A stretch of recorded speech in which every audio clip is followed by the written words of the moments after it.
ജീവിതം നമുക്കായി നൽകുന്നതിനെ സ്വീകരിച്ച് ജീവിക്കുന്നതാണ് ജീവിതത്തോടുള്ള ആദരവ്. ഒന്നിനെയും വേദനിപ്പിക്കാതിരിക്കുമ്പോൾ നമ്മുടെ മനസ്സ് ശുദ്ധവും ശാന്തവുമാവുകയാണ് ചെയ്യുന്നത്.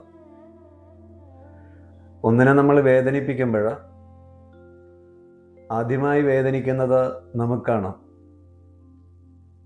ഇതറിഞ്ഞ് നമുക്ക് ചുറ്റുമുള്ള സർവ്വ ജീവജാലങ്ങളിലും നമ്മളെ തന്നെ കാണുമ്പോഴാണ്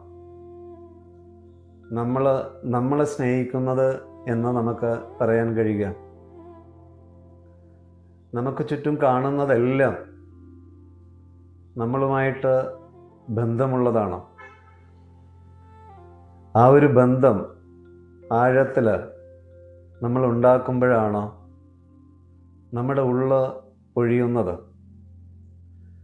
ആ ഉള്ള് ഒഴിയുമ്പോഴാണ് ശാന്തതയുടെ ആഴങ്ങളിലേക്ക് നമുക്ക് ആഴ്ന്നിറങ്ങാൻ കഴിയുന്നത്.